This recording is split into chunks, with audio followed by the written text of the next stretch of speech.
faça que possa satisfazer isso. Por isso Cristo satisfez. Você tem que entender que a religiosidade é achar que algo que eu faço pode agradar tanto a Deus que pode eu cumprir um erro que eu fiz. Isso é religiosidade. Nada pode cumprir a não ser o sangue. Nada, só o sangue, só o sangue, vai igreja, só o sangue de Jesus. E aplauda Jesus no alto. Aleluia! Qual é a lente que Deus vê a minha vida hoje? Deus me vê através da lente dos olhos de Cristo. Você sabia que Deus não olha diretamente? Mas Deus olha diretamente para mim, para ele, não, Deus nos olha através de Cristo. Em Cristo Jesus, ele pagou o preço. Está escrito, Deus agradou Moelo, sobremodo lançou sobre o seu filho os nossos pecados e as nossas iniquidades. É um ato de Deus. Deus exigiu justiça e Cristo deu justiça. Onde o salário do pecado é a morte. Então quem peca não tem que ficar 10 anos sem passar na porta da igreja, não. Tem que morrer. Você entende do que é que você está celebrando hoje? A oportunidade que Ele nos dá de vida e vida eterna, de vida e vida com Deus, de vida e poder adorar e estar na casa dele. Irmão, ninguém comprou. Ninguém.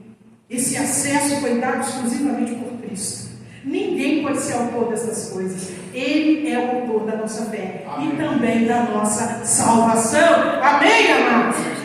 Nós jamais suportaríamos aquele golpe da lei sobre a nossa vida se o Senhor não julgasse segundo os nossos pecados. Irmão, nenhum de nós sobreviveria.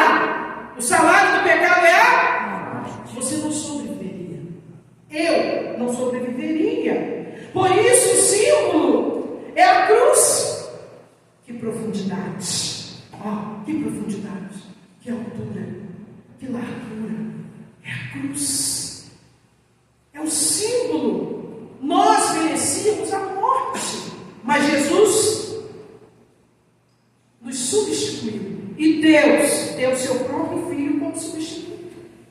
Deus fez isso para que Ele tomasse o nosso lugar.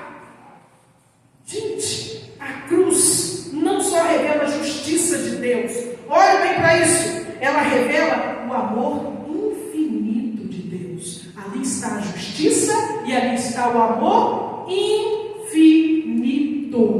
É a cruz. Aleluia. Por isso Cristo morre com os braços abertos. Um amor infinito. Não tem como mensurar a profundidade. Não tem como mensurar a altura. Não tem como mensurar a largura. Qual é o tanto que Jesus te ama? Abre os seus braços. Qual é o tanto que Jesus te ama? Aleluia! É infinito! É infinito! Abre o seu peito! Receba esse amor entrando, invadindo você! É infinito! Esse amor! Esse amor! Receba esse amor! Aleluia! Receba esse amor! Aleluia! Louvado o nome do Senhor! Aplauda Jesus, igreja!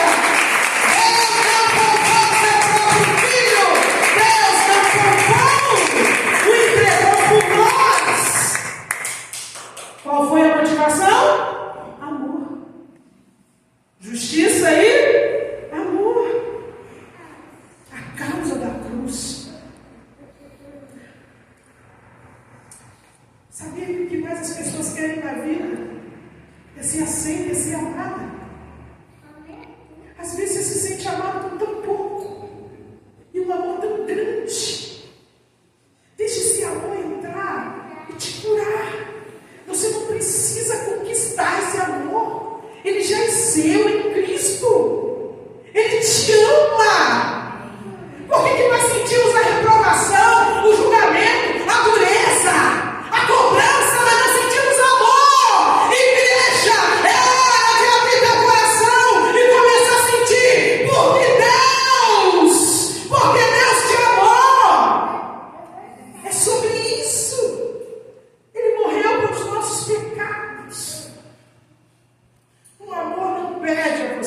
pode ou não morrer por você, ele se entrega.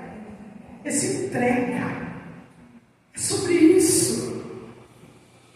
Olha o Calvário. Sobre Cristo estão as placas das acusações sobre ele. Ele foi acusado. Ele foi acusado de 3 maneiras. Jesus foi acusado pelo Estado, pela religião, e foi acusado pelo povo. Se reuniram para acusar, apresentaram as testemunhas, e aquelas testemunhas que queriam ele sentenciado, já estavam compradas, eram testemunhas que estavam ali subornadas. Por cima, versículo 37, está aí. E por cima da sua cabeça puseram escrito: este é rei dos judeus. E estavam dizendo: ele se fez rei.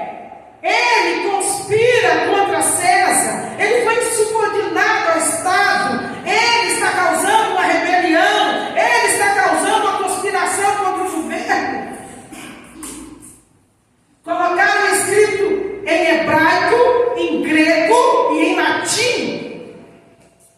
Em hebraico, porque era a língua da religião. Em grego, porque era a filosofia da época. E em latim, era a lei romana. E colocaram a acusação dele. Versículo 40. E dizendo: tu que destróis o templo em 3 dias e reedifica, salva a ti mesmo, se é filho de Deus, desce da cruz. Eles estavam dizendo e acusavam mais ainda, falando para ele: ele está pensando que vai destruir o santuário. Em 3 dias vai reedificar.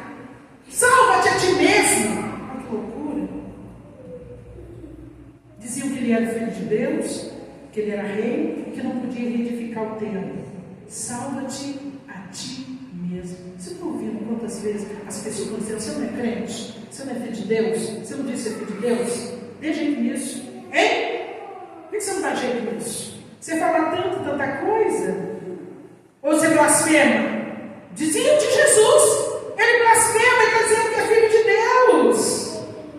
Sabe o que eles queriam dizer para todo mundo? Ele é um impostor. A pessoa não aceita que você seja no lugar que você está. E diz que você não é quem você afirma que é. Só que quando eles perguntam para Cristo, Cristo diz o quê? Eu sou filho de Deus. O acusaram daquelas notícias serem falsas. Qualquer um via que não tinha sentido a acusação, até as lideranças. Vocês falam: gente, vocês são doidos. 46 anos Salomão construiu esse templo aqui, ó. Como é que esse homem vai destruir em 3 dias e vai edificar? Mas ele estava falando do templo? Ele estava falando do edifício? Claro que não. Ele estava dizendo do seu próprio corpo. Presta atenção. Até Cristo, o templo. Olha, isso é para mim, para você aprender e nunca mais esquecer, viu? O templo ainda era para eles entrarem no templo de Salomão. Mas quando Cristo fala a respeito de destruir e em 3 dias reedificar, ele estava dizendo: eu estou destruindo aquela réplica. Ó, a réplica era o templo de Salomão. Mas não era o templo de Salomão em si, era o corpo. A partir de Cristo, o meu corpo e o seu corpo se tornou o quê?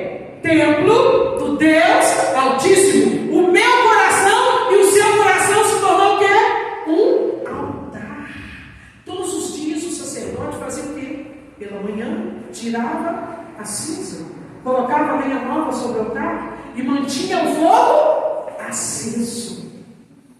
Quando Cristo volta na ressurreição, cada um de nós é templo do Deus vivo. Cada coração é um altar. Eu e você nos tornamos o quê? Sacerdotes deste templo. Você é sacerdote deste templo. A sua obrigação todos os dias é tirar a cinza do passado, das coisas antigas. Ele diz: eis que faço nova todas as coisas velhas se passaram. Aleluia!